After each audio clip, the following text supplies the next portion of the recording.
going to the Final Four. The following is a Learfield presentation of the Oregon Sports Network. And Oregon is going to play in the national championship game.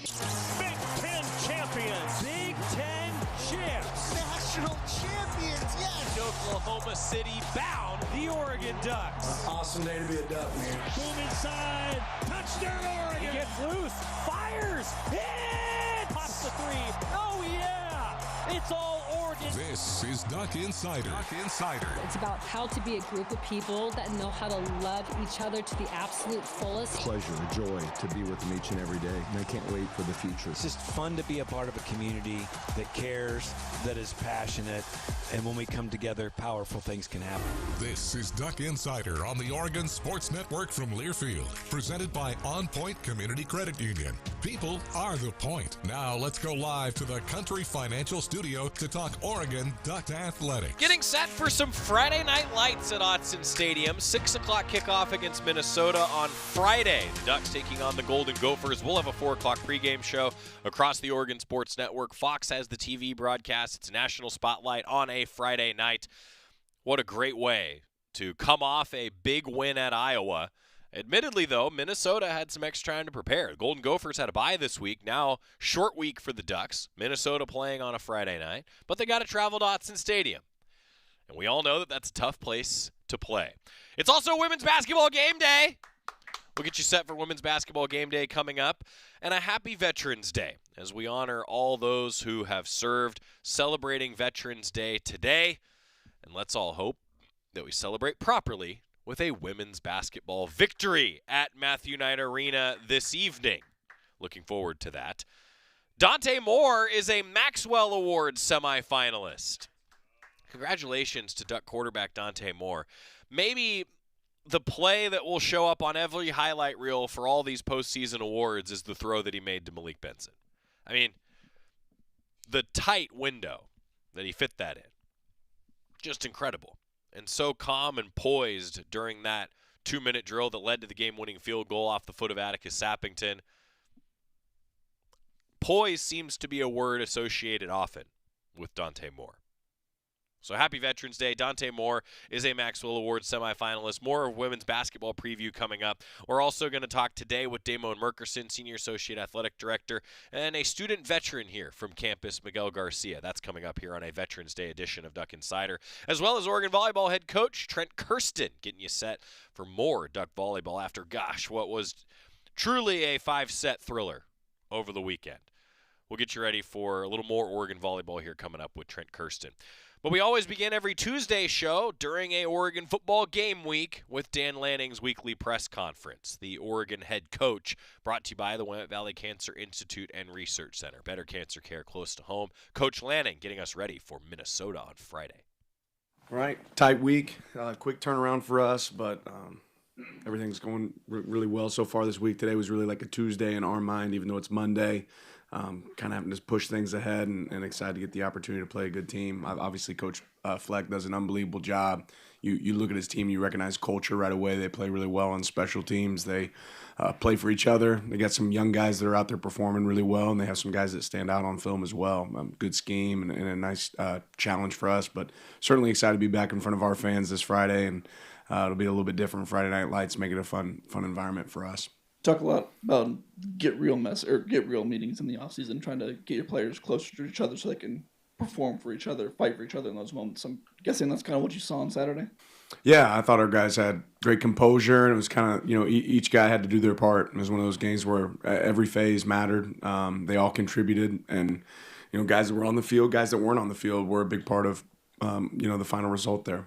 Coach, I wanted to ask you just about the run game, kind of a broader question, because this you've almost reached your total last year through 9 games already this year. What's working? What's allowed that success to happen? Is it a commitment? Is it, I'm sure it's a multitude of things, but what have you seen? Yeah, I think it's that. It's a multitude of things. Every year is different and unique. You try to play to your team's strengths and what they do well. We've also had some games that the environment dictated that we're going to run the ball a little bit more. But really proud of our offensive staff and their creativity in the run game and what they've done, to find ways to be able to run the ball, utilize our personnel, when it matters and control games. They've done a really good job there. And then kudos to our players for being able to execute a lot of schemes at a high level.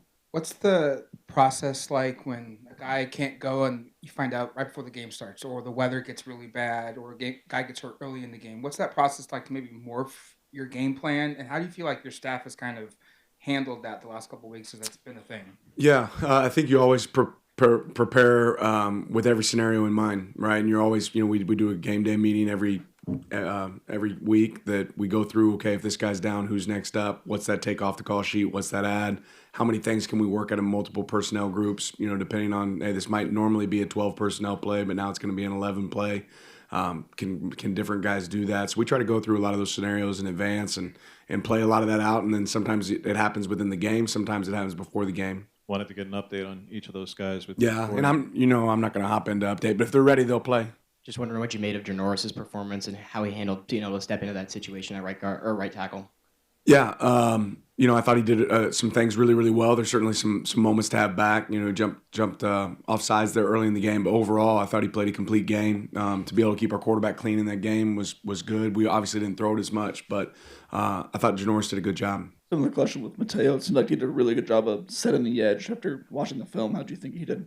Yeah, ultimately, I thought our run defense did, a really good job. We gave up a couple explosives, and it wasn't from that. But Mateo, Tatum, our front, I thought they did a good job up front of controlling guys, doing more with less at times. But ultimately, I thought he played a good game. You mentioned it earlier, just talking about Coach Fleck, what he's brought to that program, the consistency, especially in the postseason as well. What have you seen from him? What are your first impressions on Coach Fleck and what he's done with that program, especially looking at this year? Well, I've got to get to know him a little bit more since, our move to the Big Ten here. And just everything I thought I knew about PJ is not really what I knew. He's an unbelievable human, has a cause, believes in what he believes in. Like I said, you watch his team play and you can see it on film, the energy that they play with, how they do things.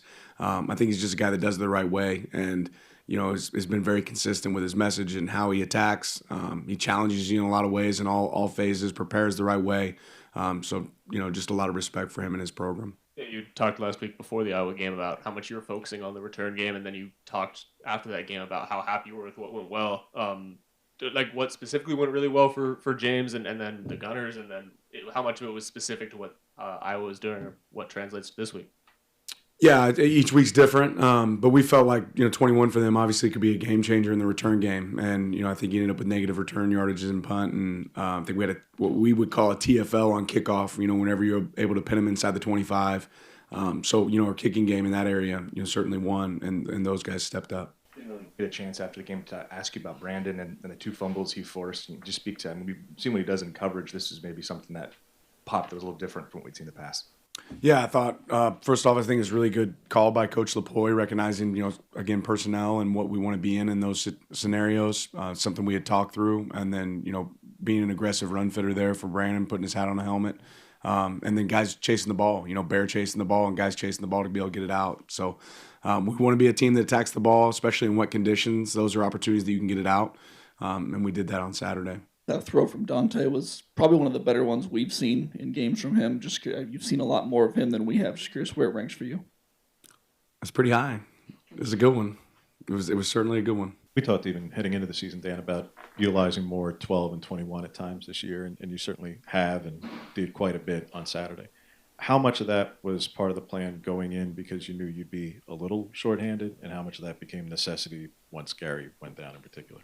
Ultimately, all a combination of both. You try to figure out who you have early in the season, and also what you like. And we happen to like both. We've been really good. I think we've probably had more 21 personnel sets than any other team in the conference this year, and that goes back to trying to utilize the personnel that we have. We feel really confident about our guys in 12, and really like our guys in 11 too. So, but yeah, certainly some of that played into when you're down some people, you're gonna lean into some of those other groups. Back to Finney, he's starting to generate some national discussion as maybe not just a freshman All-American candidate, but just a pure All-American. What are your thoughts on just his development, his growth, and what's made him so successful since day one? Well, one, I'd say any recognition coming his way is well deserved. The guy works extremely hard. I think I've said up here several times how he prepares and how he works. It's not a surprise, to see him go out there and have success, and how he works on his craft and the way he attacks in practice. Nobody gets more frustrated than a ball being caught in practice than Brandon does. So, I think he's just a really clear product of a guy that's worked really, really hard, has the talent and the ability. He has that. But when you put those things together, you get a really special player. With it being a short week, especially after a long travel, how does that change does that, increase just the urgency to get everything prepared? How does that change? Do you have to take some things out, spend less time on certain areas? What's the impact that it has? Yeah, there's certainly a difference. Generally on Mondays, we'd spend some time watching the previous game. We'd go through and do corrections. We really put the Iowa bed to game as soon as we landed. Graded it, put our notes down as coaches, but moved right on to Minnesota. And then, you lose a practice. So we started the day as a Tuesday practice. It's a little bit adapted and a little bit adjusted just because of time and making sure that you're able to get your players back from a recovery standpoint. So it's a little bit different. Guys have to be able to do more mentally than just physically. And then you kind of catch back up right around now. Bill and the offensive staff have always been creative with different personnel packages. I wonder with being maybe shorthanded at receiver, down numbers, is that potentially a possibility where you end up getting creative with just who you're playing where and moving guys around a little bit more? Yeah, you got any ideas? All right, yeah, we'll continue to be creative. I'm sure we'll see some stuff out there that's different. Over his 2 years, what have you seen from Atticus that's made him the perfect kicker for this moment, and how does that influence your play calling in those situations?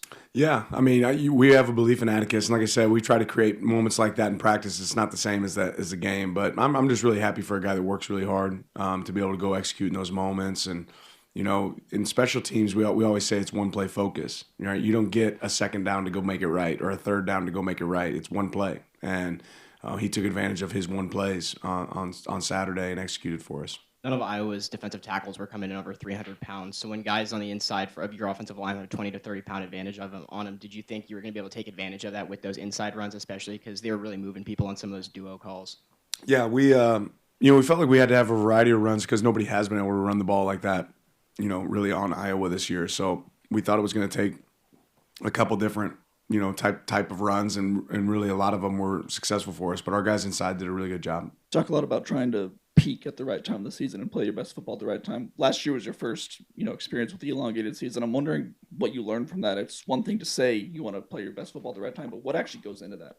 Yeah, I think our process is a little bit different when it comes to handling bye weeks, handling recovery. I'm probably a little more conscientious of that now than I have been in the past. And then again, I think you always have to continue to analyze what are your strengths, what are you doing well at the time, and making sure you're leaning in on those. As you get later in the season as a coach, a lot of times you feel like, okay, we can carry a lot more volume because these guys have ran a lot of plays, and that's not always the reality too, right? What can you execute at a high level? What takes away the other team's strengths? So there's certainly a lot of adaptations that we've had since last year. You just talked about the conversation with some of the guys who weren't going to be able to go was that you're a coach on the sideline. What did that actually look like in the game? Yeah, obviously DeCorian wasn't playing, but every time I turned around, he was asking what's the play call. He's cheering on his teammates. He's encouraging them to hold on to the ball. I'm seeing the same thing from Alex Harkey throughout the game. So just seeing those guys involved, they're there, and they could be spectators, but they didn't make that choice. They made the choice to be out there and coaching the guys on the field, which is awesome. Minnesota's obviously really disrupted from their front seven of the nation's leaders. What has made them that way collectively, and specifically about Smith Zero, just what makes him that effective? Yeah, they do a great job of getting after the quarterback, right? And they pin their ears back, especially when they have opportunities and do a good job of recognizing. They do a good variety of things on defense, right? There's a lot of change-ups, but when they get to advantageous situations to rush the passer, they take advantage of it. So when it's third and long, they pin their ears back and they go. And they win up front. They create one-on-ones. They do some different things with their front. They play a variety of coverages. But those guys up front have really made it tick for the guys in the back end. And obviously they've created some negatives. What did you take of Malik Benson's blocking and just the opportunity to stay ready for his moment? His snaps were down maybe before Rutgers PFF grades say he had like a season high in grading for blocking. It's like 16 points higher than anything else. But just his opportunity of being ready and being able to perform with the catching and the blocking. Probably the piece that I was most excited to see, and obviously Malik made some great plays throughout the game, with the catch at the end. But to go in there and field punts when that wasn't necessarily something you're attempting to do in the rain, I thought was really impressive. But Malik's been an unbelievable teammate this entire year. He's been an explosive playmaker for us. He's done some things really, really well. I thought he blocked well. I thought he had a good game. I thought he did really well. Small sample size, but we got to see Platt out there a little bit in some big moments. What did you see from him that you liked after watching film? Yeah, more than anything, I liked what he did in practice. You know, he hadn't been available, and he came out really firing in practice this past week. He's going to be able to help us in special teams. He's going to continue to be able to grow in a role as a linebacker for us, but he's running to the ball. He's playing like his hair is on fire, and he looks fresh. Your thoughts on Minnesota's quarterback? He's a young quarterback, and kind of the ups and downs, the ebbs and flows, kind of normal for a player, but the highs have been really high. What's been good when it's been good? Yeah, it's impressive, to have a freshman playing at the level he's playing, and he can make a lot of the throws. You know, I think he's a true passer, right? He's got the ability to make those throws. He gives his wideouts an opportunity to make a play down the field. Like, he's going to give him a chance. And ultimately, he's executed, pretty well in that. I mean, they passed the ball successfully, and a lot of that starts with him. He's a guy that can go through progression. He's able to do, things that you would ask a quarterback that you don't necessarily see from a freshman very often. He's able to do that. For about 16 months now, you've opened each team meeting with 4 and 5, and didn't know if the news on the weekend about the conclusion of Kyrie's situation, if you address that with either some of the older guys who did get to play with him, or I believe Brandon specifically has a relationship there with the family, if that's anything you've had a chance to discuss with some guys. I haven't, no. Coach, I'm sure I've asked you this before earlier in the season, but Dante Moore during the 2-minute drills, that seems to be when he's, his poise and confidence level is shown the most from a coaching standpoint. What do you see out of him that has that ability to have so much success in those 2-minute drills? Yeah, cool under pressure. I didn't realize this, but this was Dante's first opportunity to actually come back from being down in a 2-minute drive. And he said that to me in his career, right? Not just in this game, but in his career, which I think is pretty awesome for him to have that moment. But he's cool, calm, and collected, executed at a high level. Dan Lanning, Oregon football head coach, as the Ducks get ready to take on the Golden Gophers on 6 o'clock on Friday night at Autzen Stadium. It's women's basketball game day today, and they'll be a little different looking in terms of the rotation and the roster, as Oregon guard Elisa Mevius will miss the remainder of the 25-26 season after suffering a knee injury in Saturday's game against Montana. Women's basketball head coach Kelly Graves announced that yesterday. Mevius is a senior. She sustained the injury in the fourth quarter of the Ducks' 90-47 victory against the Grizzlies. Mevius finished the game with 10 points, 4 assists, and 2 steals. The German native is in her second season with Oregon and had started each of the Ducks' first 2 games of the season, averaging 12.5 points, 3 assists, and 2.5 steals. Hoping for a speedy recovery for Elisa Mevius, she will be out for the remainder of the season. Ducks are back in action on the women's basketball front tonight. Chris Clayton and Dev Smith will have the call for Oregon's matchup with Grand Canyon. It's a 5:30 pregame show here coming up on the Oregon Sports Network. When we come back on the Oregon Sports Network, we're going to talk with Jamari Johnson, next Duck up at Iowa. Keep it here on the Oregon Sports Network from Learfield. As a local community credit union founded by teachers, OnPoint is committed to supporting the students and faculty at the University of Oregon. And on game day, we're right there with you, on the field, in the bleachers, and in the classrooms. Drop by one of your local branches today and discover the many ways OnPoint can help support your financial well-being. OnPoint Community Credit Union. People are the point. Federally insured by NCUA. Equal housing opportunity. We know you turn to the Duck Store for all your game day needs. And for students at the University of Oregon, it's even more. Class supplies, jobs, a seat on our board, a place to take a quick coffee break. Because we're your student-first, non-profit college store, every purchase you make directly supports the very community we serve.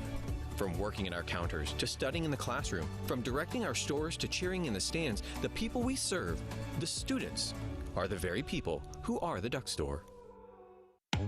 More Duck Insider coming up on the Oregon Sports Network from Learfield.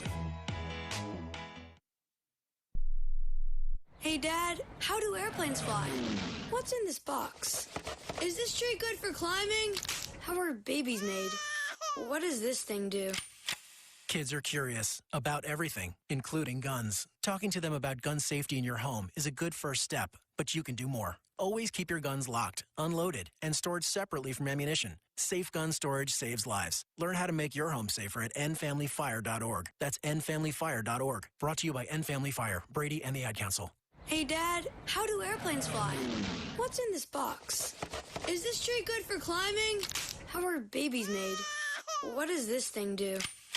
Kids are curious about everything, including guns. Talking to them about gun safety in your home is a good first step, but you can do more. Always keep your guns locked, unloaded, and stored separately from ammunition. Safe gun storage saves lives. Learn how to make your home safer at endfamilyfire.org. That's endfamilyfire.org. Brought to you by End Family Fire, Brady, and the Ad Council.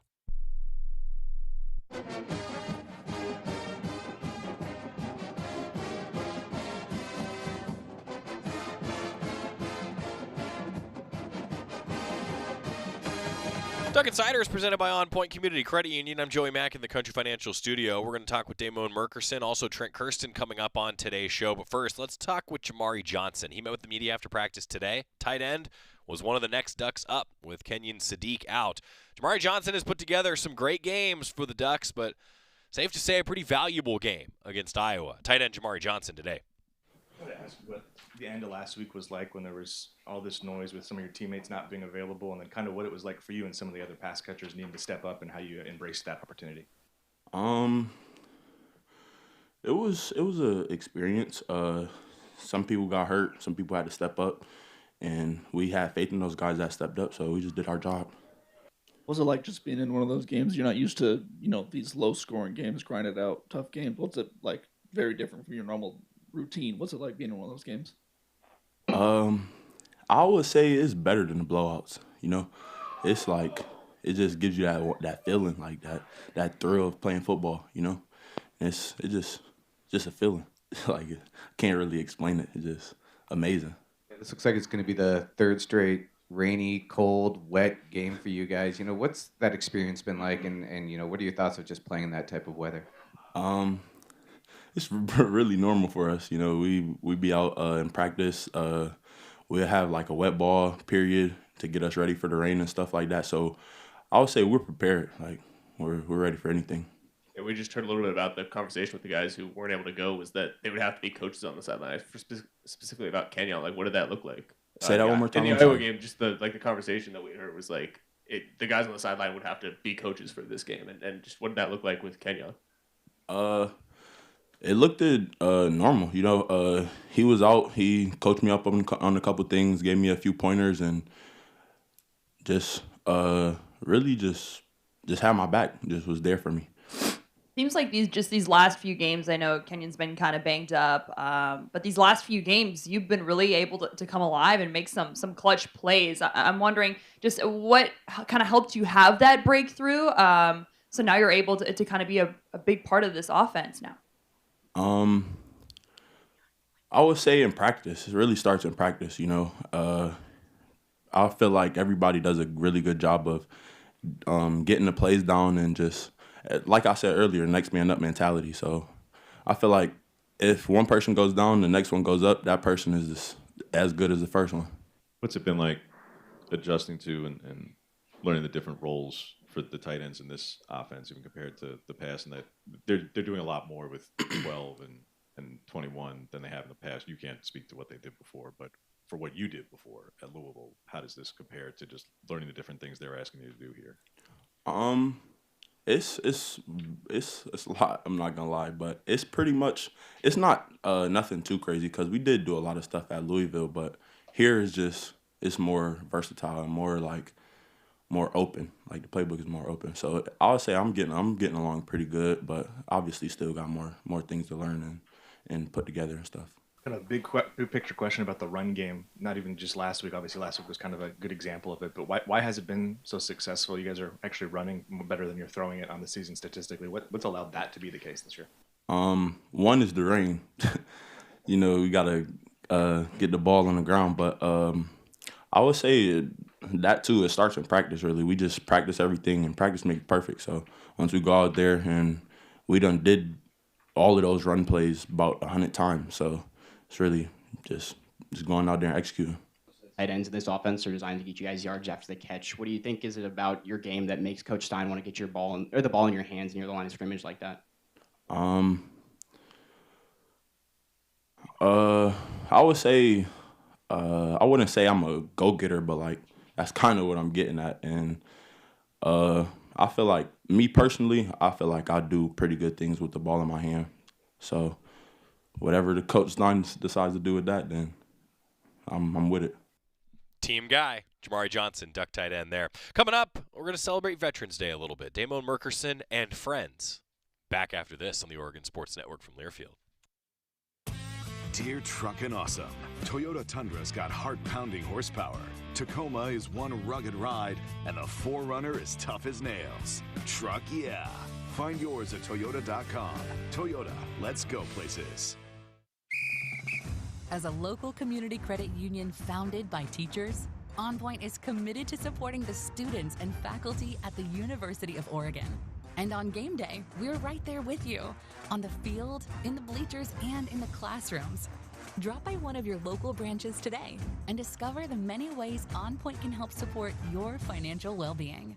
OnPoint Community Credit Union. People are the point. Federally insured by NCUA. Equal housing opportunity. Dear Truckin' Awesome, Toyota Tundra's got heart-pounding horsepower. Tacoma is one rugged ride, and the 4Runner is tough as nails. Truck yeah. Find yours at Toyota.com. Toyota, let's go places. Don't go anywhere. Duck Insider continues after these messages on the Oregon Sports Network from Learfield. You wanted to be cool, which led you to smoking, which led to a pack a day. Then you met that special someone, which led to starting a life with them, which led to wanting to live longer, which led to quitting. Then you heard you may be at risk for lung cancer, which led you to getting a low-dose CT scan. If you smoked, get scanned. Talk to your doctor and learn more at savedbythescan.org. Brought to you by the American Lung Association and the Ad Council. When your car is making a strange noise, no matter what it is, you can't just pretend it's not happening. That's an interesting sound. It's like your mental health. If you're struggling and feeling overwhelmed, it's important to do something about it. It can be as simple as talking to someone or just taking a deep, calming breath to ground yourself. Because once you start to address the problem, you can go so much further. The Huntsman Mental Health Institute and the Ad Council have resources available for you at loveyourmindtoday.org. I'm coming home to the place that I remember, back to the land of my first love. Would you spread wide your arms for this wayward son? I left my heart. Back in the Country Financial Studio, I'm Joey Mack. It's Duck Insider, presented by OnPoint Community Credit Union. Every Tuesday, we call it Athletic Director Tuesday. Da'Mon Merkerson's actually out of town today, but said, hey, I still want to come on. Let's celebrate Veterans Day. And that's exactly what we're going to do on a new edition of Da'Mon Merkerson and Friends. Our Senior Associate Athletic Director for Culture and Engagement, Da'Mon Merkerson, always likes to bring someone with him for his appearance. This time, a student veteran here from the University of Oregon community in Miguel Garcia. Great chat with Da'Mon. It's Veterans Day, so that means that we get to celebrate some veterans today, and it is the return. We still have not settled on a jingle for this. That's right. God, you got me. I should have been prepared for this. Okay, so it is Da'Mon Merkerson and Friends back again. The friend today that we are welcoming into the Country Financial Studio is Miguel Garcia. Welcome to the studio. So I have to give you some context, okay, Miguel, because we've often done this now with Da'Mon. We always have called it Athletic Director Tuesday. Somebody from the corner offices comes into the studio, right? And so Da'Mon was like, hey, could I bring someone, like something different every time that we could celebrate? And we were like, yes, this is what we do. And so then it was Da'Mon Merkerson and Friends. It just has a really nice ring to it. So if you have any suggestions, we're going to put you on the spot at the end of the interview for a jingle. We need a memorable earworm. You know what's crazy? When we made the original, it was with a student veteran last year. That's true. Yeah, that's true. A year ago. That's so right. That was a year ago. It just hit me just now. Nostalgia. Yeah. Starting exactly. to kick it's in. Coming in. I'm in. You're getting to be a veteran of the University of Oregon here. No, Da'Mon. not too soon. Too soon. Got to keep my youth.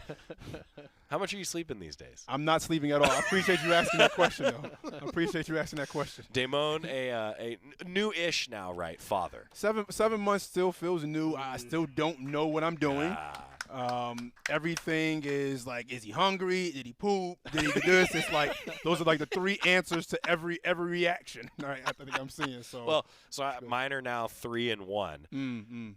I did not sleep last night, so I'm just letting you know. This is where we're going. Okay, so we have a lot to cover today, but the first and foremost is, of course, our tradition. So Miguel, you have to tell us your 2-minute life story. I know that's a big question, all right? The 2-minute life story, the goal is as close to 2 minutes as possible. 2 minutes, okay. Okay? The 2-minute life story of one Miguel Garcia. Go. Boom. Okay, my name is Miguel Garcia. I was born in Hood River, Oregon. Shout out to all my Hood Let's River go. people.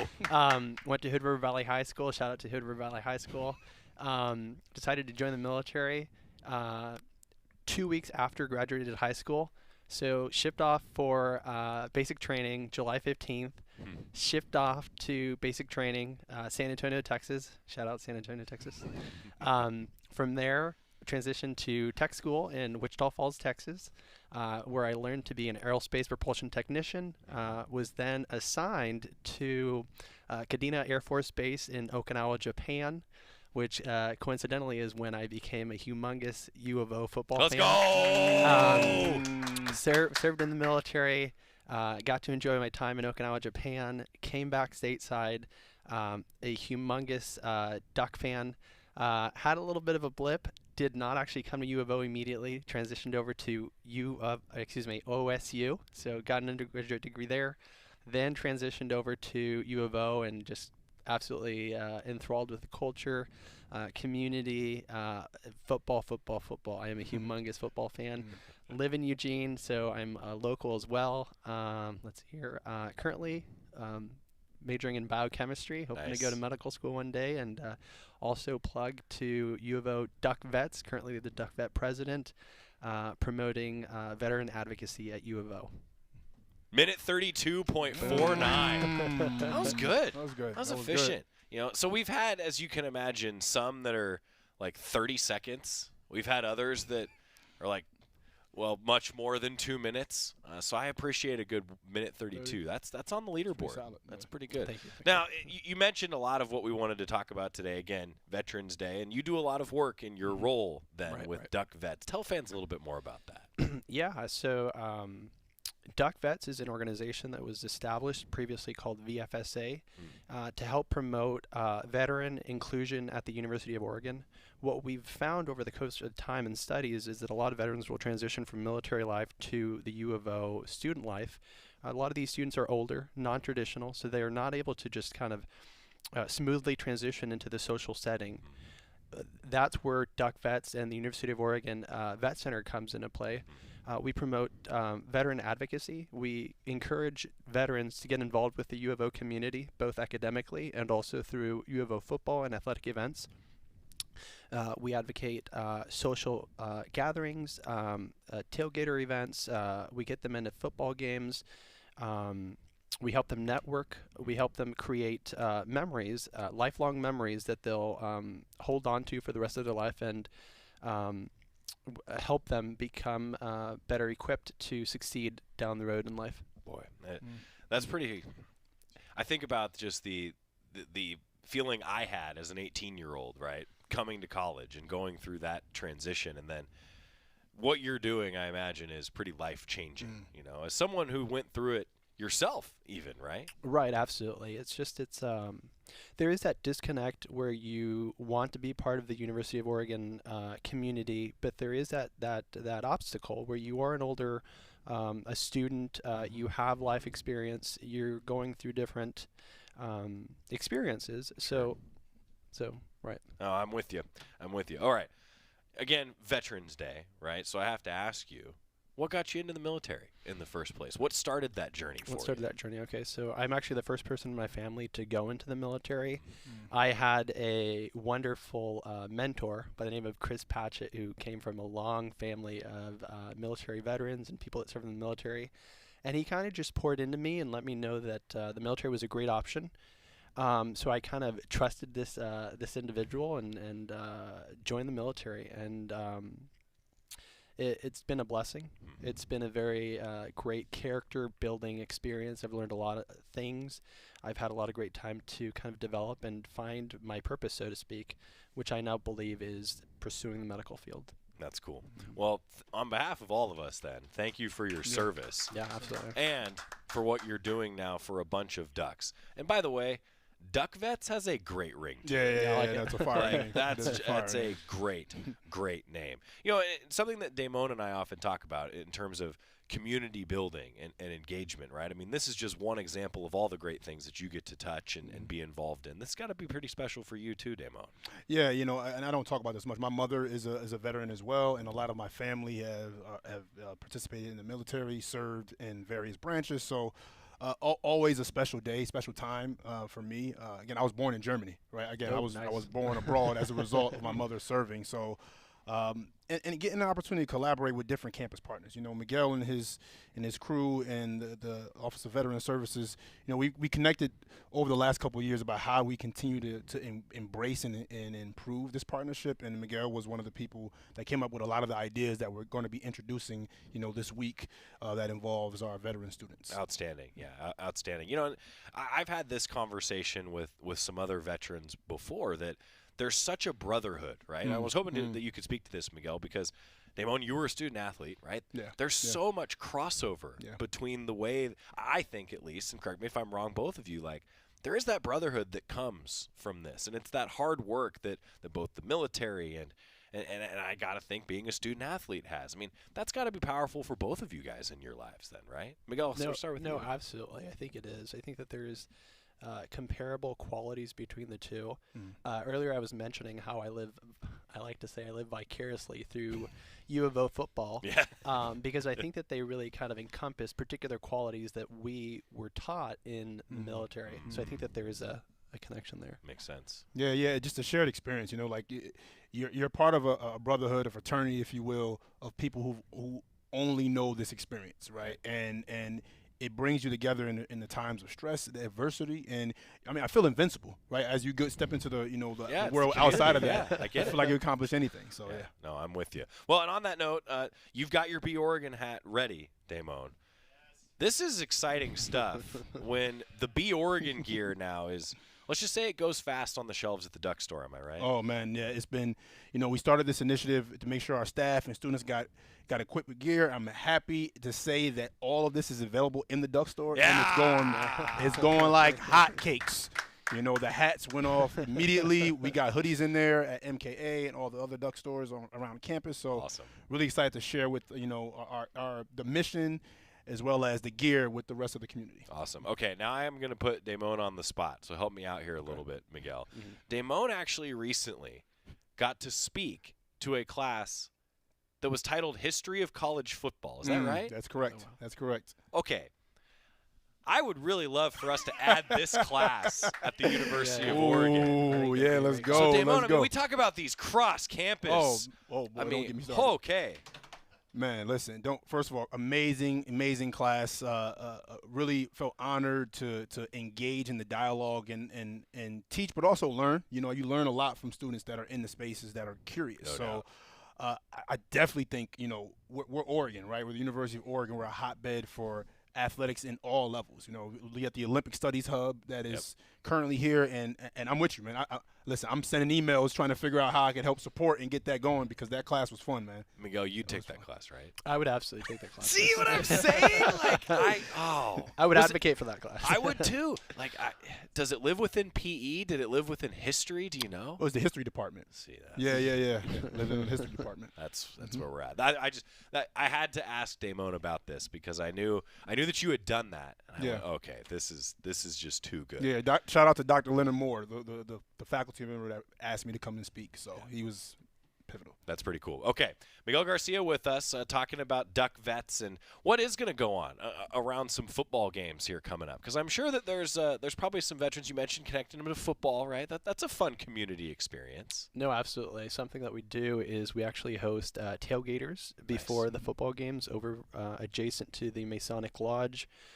Where we invite veterans, not just veterans, but U of O students as well, and U of O community to come and socialize, network, kind of get jazzed up for the football game and just get prepared for the atmosphere.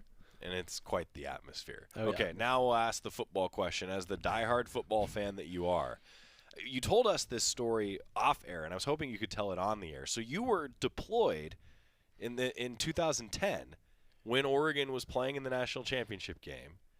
and this was a cool experience as a fan. Tell fans. Right. That. So I wasn't deployed, but I was stationed in Okinawa, Japan, and Kadena Air Force Base.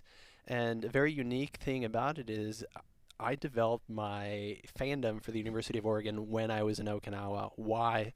Because I was surrounded by a bunch of SEC boys who were big on Auburn, Alabama, all SEC, and to be able to have Oregon on the national stage was incredible. I was able to kind of jab back and forth with those guys and advocate for the Ducks, and just the fact that the Ducks are right up there with those SEC teams. So what a story. I mean, that's we talk all the time about how Oregon is a national, international brand. I mean, what a great story for that. Yeah, we love them. We love them all the way out in Okinawa, Japan. That's awesome. That's so cool. Miguel Garcia, thanks for what you've done. Thanks for what you're doing on behalf of all of us. It was great to be able to celebrate Veterans Day with you a little bit. We'll leave Da'Mon with this. What other updates do you have? What should fans know, huh? Yeah, well, again, in addition to what Miguel mentioned about tailgate, we're going to have give some vets a kind of pregame experience. Cool. So get to experience some things like that. Bring a couple of smart practices throughout the week. What's going on around campus? Student athlete advisory committee are doing great work. We have had some great attendance numbers in that area. And we got some more things coming that I can't mention just yet, but stay tuned on Da'Mon and Friends. This is Da'Mon. Keep going. This is like your calling card now. You've become the perfect sequel teaser. Like he gives you the trailer at the end of every appearance. Yeah. We're gonna get you a jingle. Oh, let's go. Da'Mon and Friends. See, he could do his own jingle. He can do his own jingle. Oh, that's great. Miguel Garcia, thank you for being here. Sure appreciate it. Da'Mon, thank you. It's always a pleasure. Always. Always a pleasure. Happy Veterans Day. Let's go. Happy Veterans Day. Next time Da'Mon is on, he will have a new rendition of the Da'Mon and Friends jingle for us. Trent Kersten, Oregon Volleyball head coach, is with us next. So stick around on the Oregon Sports Network from Learfield. As a local community credit union founded by teachers, OnPoint is committed to supporting the students and faculty at the University of Oregon. And on game day, we're right there with you, on the field, in the bleachers, and in the classrooms. Drop by one of your local branches today and discover the many ways OnPoint can help support your financial well-being. OnPoint Community Credit Union. People are the point. Federally insured by NCUA. Equal housing opportunity. When life blindsides you with an injury, you need a team that's tough. For over 30 years, Morgan & Morgan has been fighting for the people. This season, we're proud to partner with Oregon Athletics. Because whether it's on the field or in the courtroom, we're both determined to do what it takes to win. Morgan & Morgan, proud partner of Oregon Athletics. Injured? Dial Pound Law. Morgan & Morgan, 10150 Southwest 6th Avenue, Portland. Prior results do not guarantee a similar outcome. Back to the Country Financial Studios in 60 seconds. This is Duck Insider from Learfield.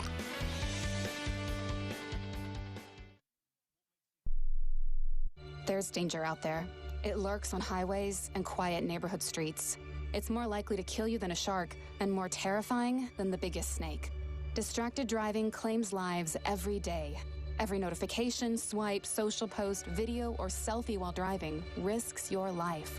So while you might think public speaking or the zombie apocalypse is scary, what's really terrifying and even deadly is distracted driving.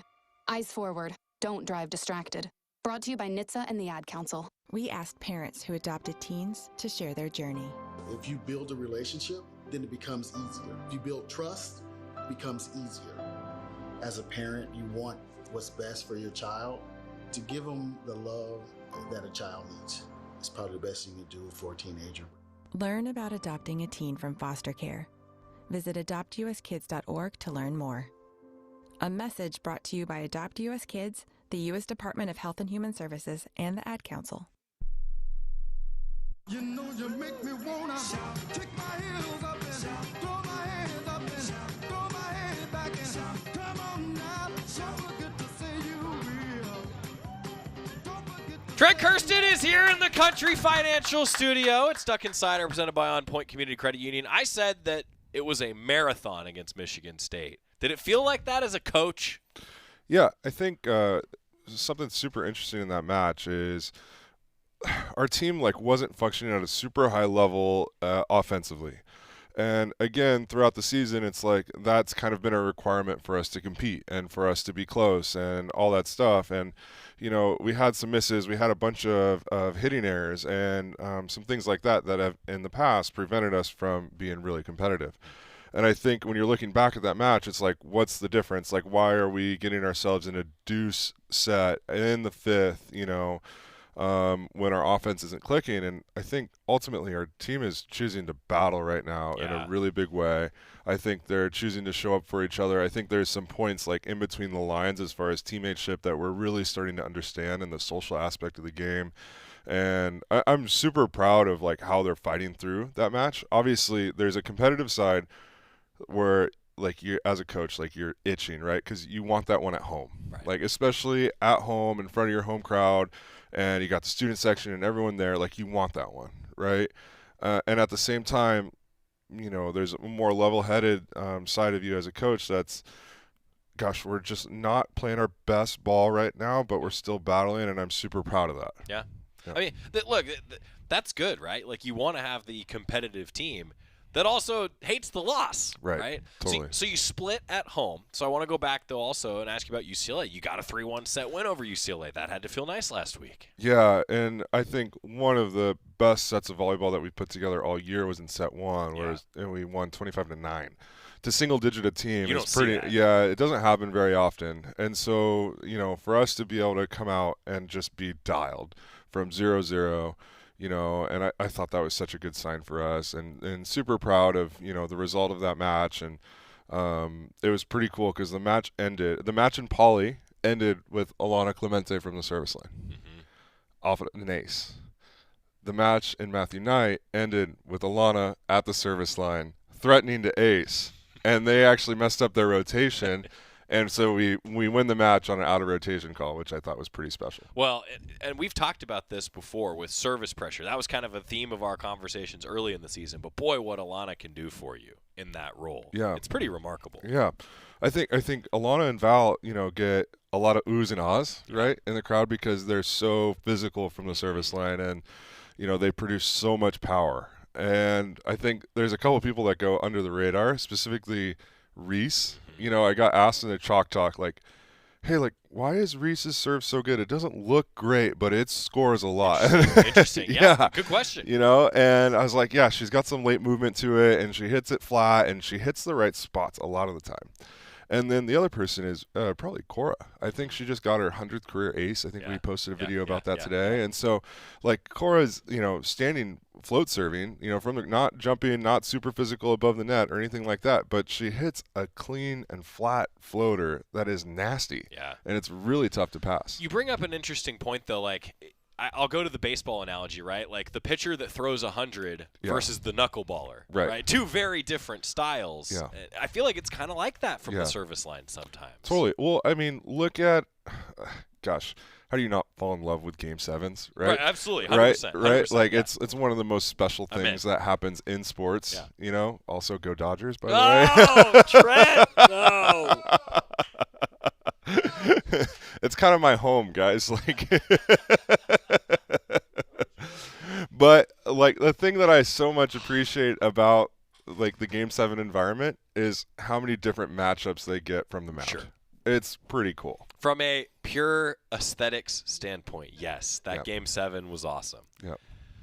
It's one of the few things you and I don't see eye to eye on as a Giants fan, But I get it. Yeah. So congratulations to the Dodgers. Yeah. I mean, so I went to school right by there. I know. Right. I know. And I grew up pretty close. I grew up going to Anaheim Angels games. Right. As a kid. Why didn't they just call them the Orange County Angels? Yeah. Trent? I don't know. It's way above my pay grade. Come on. But I am a Niners fan. Yes. So yes. I adopted the Niners, and that was pretty special. That's good. Yeah. That's good. Didn't go well against a Rams team this weekend. But neither here nor there. Yeah. But I'm with you.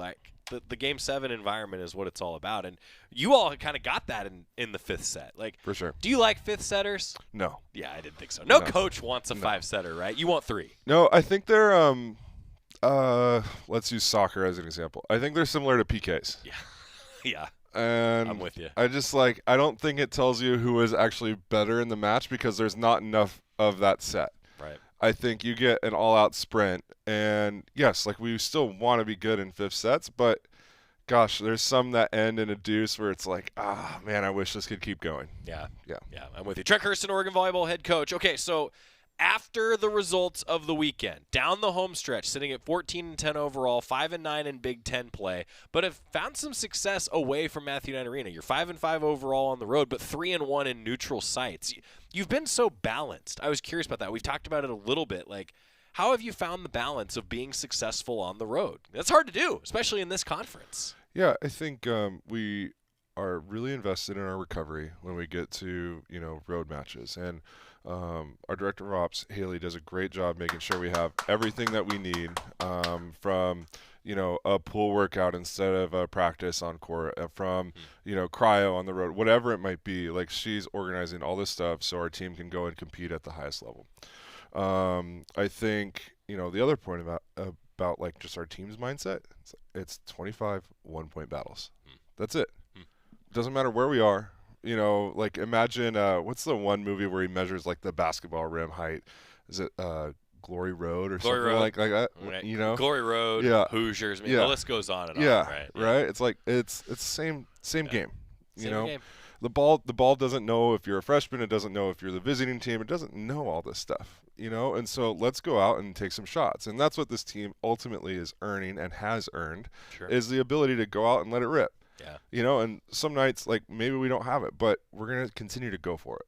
Number 18, Indiana, the next opponent, Friday, 4 o'clock on the road. And then number 9, Purdue, Saturday at 4 o'clock. Back-to-backs in the state of Indiana, 4 o'clock starts. Some keys to success. What's going to take to get a couple wins? Yeah, number one, Indiana's playing really well right now. Both these teams are playing great. Very different styles of play. It's going to be a challenge for us to adjust in a back-to-back. Indiana is probably the fastest offense in the Big Ten right now. They are quick pin to pin, and they're doing some nice things offensively from that quickness and stressing our pin blockers out. So we're going to have to handle that. And set up our block appropriately and try and turn some more points in transition. As far as Purdue, really traditional 5-1 offense, lefty oppo, like very good middles. One's better on 1 foot, one's better on 2 feet. Like they have some very skilled players and, a potential, player of the year candidate, I think, in their outside right now. And so, but much more traditional systems as far as what we're used to seeing in the Big Ten. On the road, heading to the state of Indiana, Oregon volleyball head coach, Trent Kersten. Coach, thanks for being here. Thanks, buddy. Thanks for always taking the time every Tuesday. Look forward to doing it again before a home matchup next Wednesday. That's when the Ducks are back at Matthew Knight Arena. Thank you, sir. Thank you. Go Giants. When we come back, it's women's basketball game day on the Oregon Sports Network from Learfield. At Shadow Hills Country Club, we're more than just an award-winning golf course and practice facility. Our events team offers all-inclusive event pricing that allows us to take care of all the details while you enjoy your event. Our indoor and outdoor venues offer you a wide variety of fully staffed options that put the focus on you. From weddings to business and social events, at Shadow Hills Country Club Events Center, you get the benefits of a resort atmosphere and amenities in a peaceful country setting, just minutes from downtown Eugene. Call for a tour today or visit shadowhillsevents.com. Hey Duck fans, at Country Financial, they make insurance easy. Whether you're shopping for home, auto, or more, their representatives will take the time to understand your specific needs and explain what options work best for you. Worry less and feel more confident knowing you're covered. Visit countryfinancial.com to get started today. Experience more with Country Financial. Auto and home insurance policies issued by Country Mutual Insurance Company, Country Preferred Insurance Company, and Country Casualty Insurance Company, Bloomington, Illinois. Duck Insider continues from the Country Financial Studios in 1 minute on the Oregon Sports Network from Learfield. You say you'd never give in to a meltdown and never fill your feed with kid photos. You say you'd never put a pacifier in your mouth to clean it and never let them run wild through the grocery store. So when you say you'd never let them get into a car without you there, know it can happen. 1 in 4 hot car deaths happen when a kid gets into an unlocked car and can't get out. Never happens. Before you leave the car, always stop, look, lock. Brought to you by NHTSA and the Ad Council. Let's take a moment to breathe. Deep inhale. Extend your spine. Remain focused on what you're doing. If safe to do so, exhale slowly, leaning to one side. Inhale back to center. If safe to do so, exhale slowly to the opposite side. Find mental health resources at loveyourmindtoday.org. This message is brought to you by the Huntsman Mental Health Institute and the Ad Council.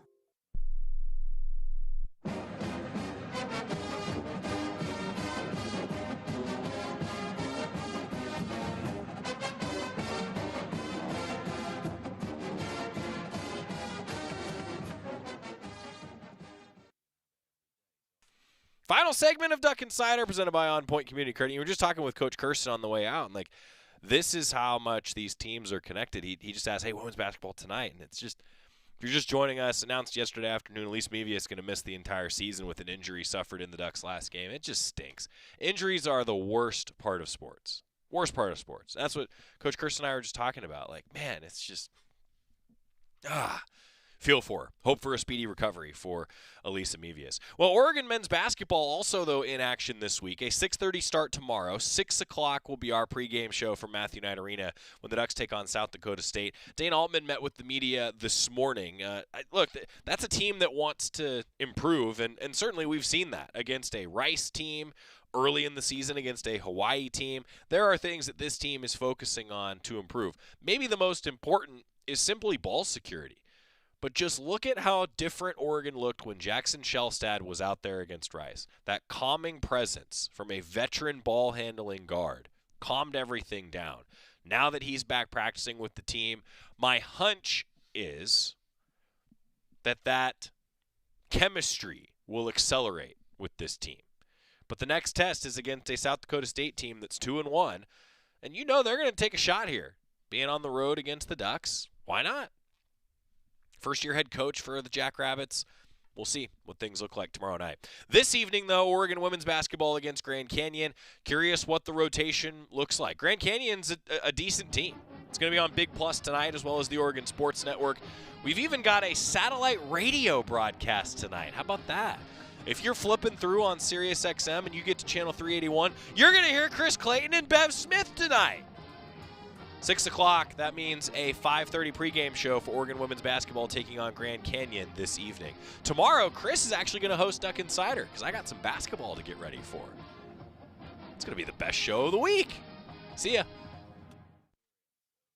Put your phone on D&D, that means that do not disturb when you're driving. And when you're going from point A to B, I need you to stay safe, please, so always sing with me. So put your phone on D&D, that means that do not disturb.